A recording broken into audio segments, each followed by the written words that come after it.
afternoon and welcome to another FanTeam Focus video. Now this video is going to be the first of a new series looking at trying to become a winner on FanTeam. Now we all know that becoming a winner on a DFS platform is not easy. Okay, the rough statistics are around only 20% of users will actually take home a profit, which means it's quite a competitive field. And what we want to try and do at FanTeam Focus is show to you that hopefully even pretty much a novice and some kind of beginner in myself, I'm going to set myself a budget and kind of tell you how I would approach this to try and make myself a winner on FanTeam. Now, this is by no means a given. There is potential that I will lose money.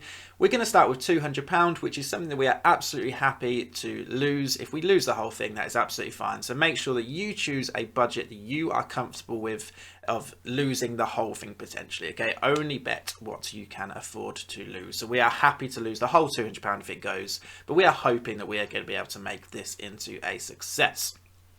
So these videos are going to be a weekly series looking at our journey, our progress to date, and how we are doing in terms of either profit or loss as to where we are. So how do we get started on these sort of things, and what should we be looking for in terms of how we're going to approach this? Now, we're looking at a £200 starting budget, which means bankroll management is probably the most important thing that we could possibly have. On our YouTube channel, we will actually have a full separate video on bankroll management and how to approach that as a user on FanTeam and any other DFS sites. So I'm going to be looking to make sure that I do not spend more than 5% of my bankroll on any particular given tournament or contest that is coming up. One of the main kind of big things that people do is they'll deposit £20, they'll use it straight on a £20 entry, they'll lose it and it'll be gone straight away. Okay, so it's very important that I am going to be able to set myself up with a lot of losing bets as such and still have enough money to be able to continue competing, because what I don't want to do is lose my whole bankroll. So at £200, 5% of my bankroll is £10. So I don't really want to spend more than 5%, which is £10, on any one given contest. My main aim really is going to be trying to spend between around 2.5% of my bankroll per tournament.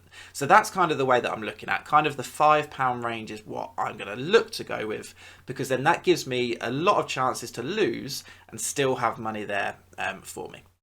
In terms of the big contests, I probably will enter one team into all of the big tournaments to try and get that big win. But obviously that will be a bigger portion of our prize of our bankroll, hence why I'm only going to do that for the very big event. So for example, the Euro tournament, I will enter one team, which is £20, which is 10% of our bankroll, which is actually quite a lot. So we have started this challenge already.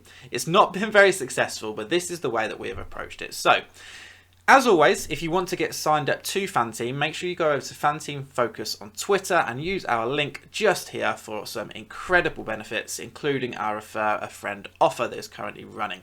Also, make sure you look out for our Euros leaderboard that is just around the corner for all of the people that have signed up using our link. So that is something very, very exciting that you should be looking out for.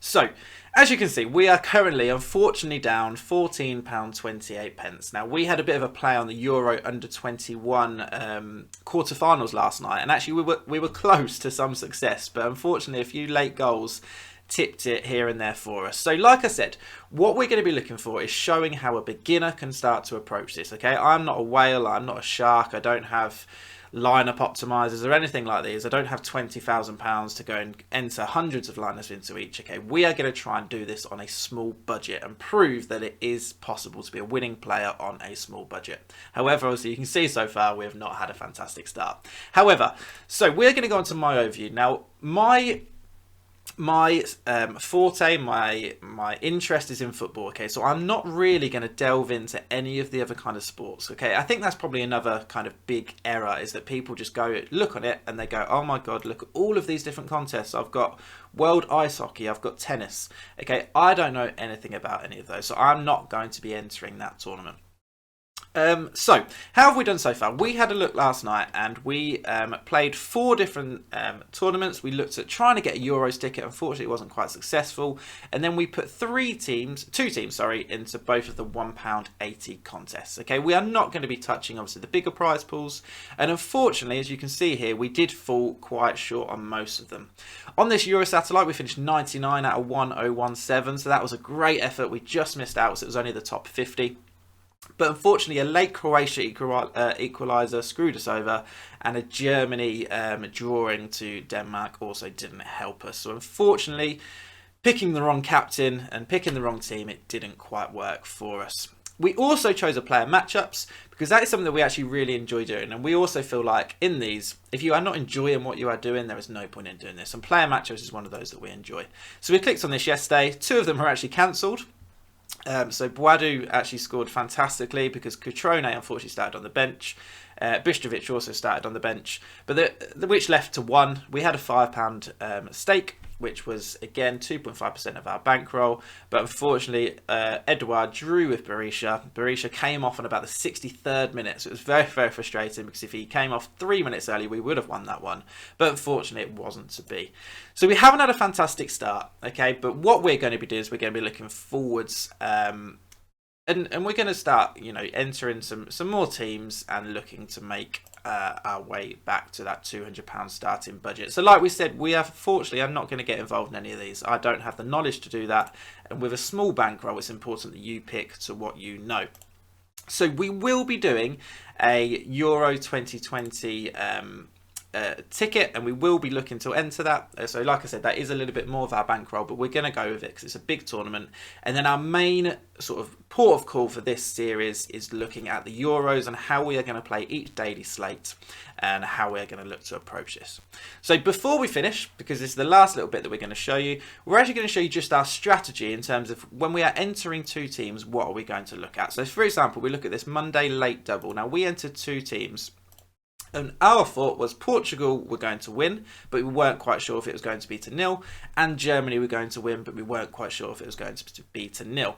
So we chose the same front 4 in both teams. We looked at Motta, who obviously scored 2. Nemecha scored. Unfortunately, we chose Baku, which was the wrong captain, but he had scored the most goals for Germany in the tournament, so we thought it was a risk worth taking. And Vitinha as vice captain. So we added those in with a German defence and a German keeper. Obviously didn't quite pay off.